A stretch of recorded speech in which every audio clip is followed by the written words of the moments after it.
Коми – один из лучших регионов России, где в отрасли здравоохранения проводятся не только ремонтные работы, но и возводят новые медицинские организации. Об этом в интервью нашему телеканалу рассказал Ваграм Далакян, экс-руководитель Минздрава Республики. На этой неделе он сообщил, что завершил свою деятельность в качестве исполняющего обязанности министра здравоохранения и попрощался с коллегами. А моя коллега Анна Зубарева успела с ним записать интервью.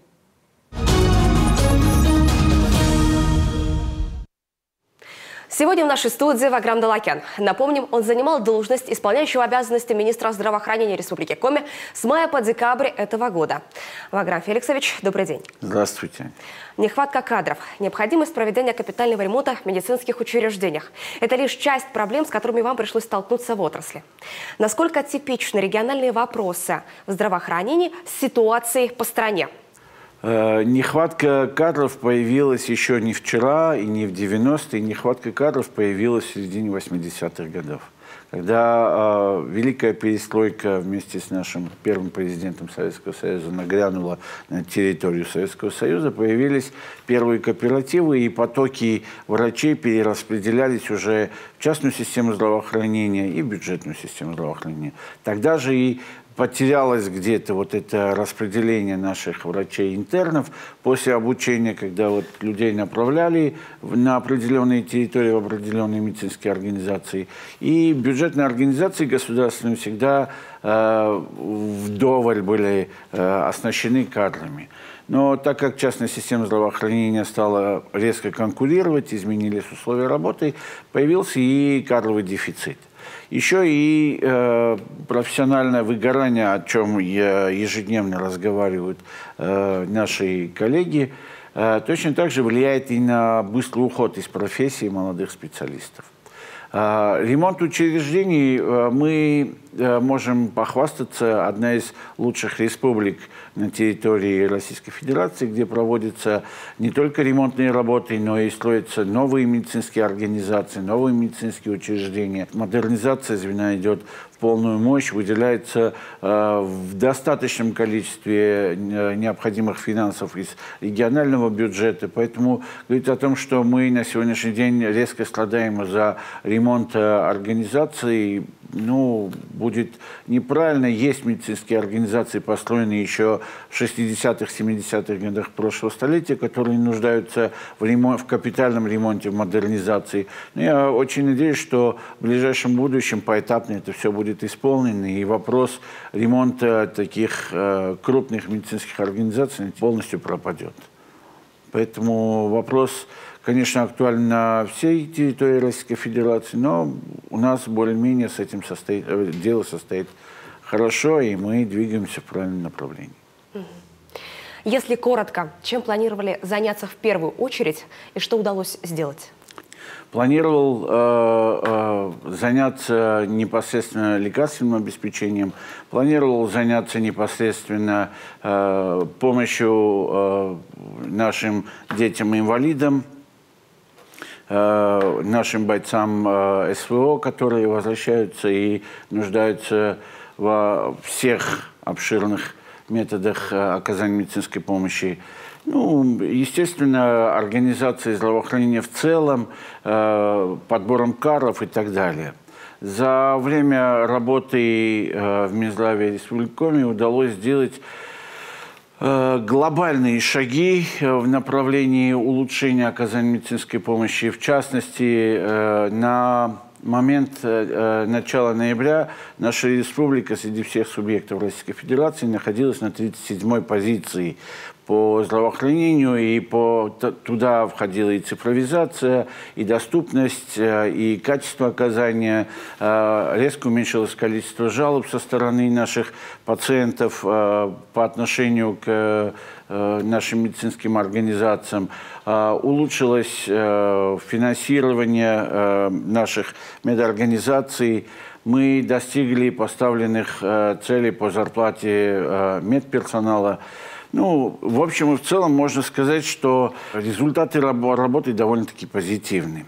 Что наметили стратегию дальнейших путей развития. Буквально Вчера мне удалось передать вновь назначенному исполняющему обязанности министра здравоохранения те мероприятия, которые мы уже начали, которые правильно идут, чтобы преемственность сохранилась и чтобы система работала и не рушилась бы. Очень надеюсь, что высокие позиции в рейтинге федерального Минздрава сохраним, и наш субъект не будет опускаться ниже. Все-таки хочется быть лидером, максимализм не исчезает.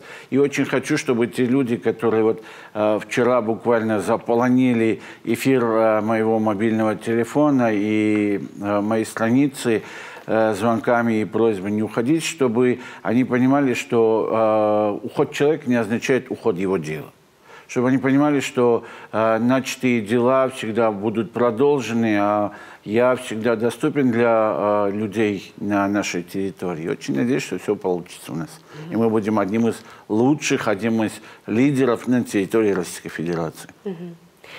Есть ли какие-то истории, которые вам особенно запомнились за то время, что вы были руководителем ведомства? Возможно, какие-то из них задели за живое? Конечно. Таких историй не один десяток.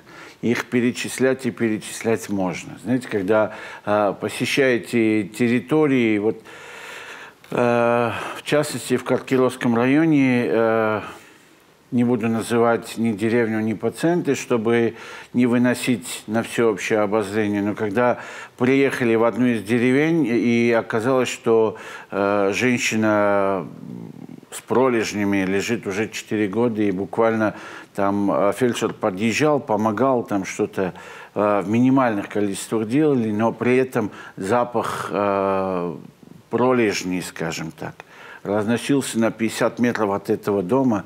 И когда собственноручно пришлось обрабатывать тело этой женщины, помогать, а потом и кормить, а потом еще и доставлять лекарства, когда эта женщина поцеловала в благодарность и вчера позвонила и плакала, умоляла не уходить, знаете, это не забудется никогда такое. Ваграм Феликсович, какой республика останется в вашей памяти, в вашем сердце? Давайте мы чуть-чуть внесем позитив в этот грустный вопрос. Не останется, есть и будет суровый характер, северный характер, особенности.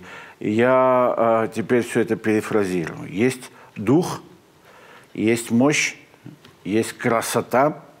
Слушайте, нужно рекламировать девочек с территории Коми, потому что такой красоты, я вас уверяю, даже в Иваново нет. И можно уже брендировать Республику Коми на красотой наших девочек. Можно всю кухню, которая есть в Республике Коми, давным-давно нужно было вынести на всеобщее обозрение, потому что это не просто вкусно, это еще и полезно. Яркость красок одежды, национальные традиции. Вот это все приводит к тому, что, хочешь или нет, влюбляешься в эту землю, в это сердце, в мощь республики. На самом деле земля Коми положительно кормит и душу человека, который здесь ходит. Достаточно выйти в любой лесок, подышать этим воздухом, походить по этой святой земле, и ты наполняешься таким позитивом. И ты понимаешь этих людей, которые здесь живут и грызут остальных для того, чтобы остаться на своей земле. Я поддерживаю всех, кто здесь живет. Я очень люблю всех живущих на территории Коми людей. Я признателен тем великим людям, с которыми мне пришлось поработать. И всегда остаюсь для Республики Коми тем же Ваграм Феликсовичем Даллакяном. Мы никогда не знаем, кто где окажется через год, 2, 5. Поэтому я никогда не скажу, что это останется. Это есть, это во мне живет и будет жить. Любовь не пропадает. Знаете, это чувство как первая любовь. Когда посещаешь, это на всю жизнь. Поэтому Коми – это большое сердце, которое в нашу маленькую душу вошло и греет. Я очень люблю, преклоняюсь. Огромное спасибо всем, кто помогли достичь этих высот, хорошему духу большого народа. И очень надеюсь, что не за горами то время, когда Республика Коми будет не суровой, как ее стараются называть, а будет теплой, гостеприимной. Здесь больше теплоты, чем в Сочи и в остальных местах. Поэтому приглашаю всех сюда, очень люблю и надеюсь, что когда-нибудь еще мы и встретимся. Ваграм Феликсович, спасибо вам за интервью и за вашу работу на благо Республики Коми. Спасибо вам, всегда рад, всегда ваш Ваграм Феликсович Долокин. Всех благ.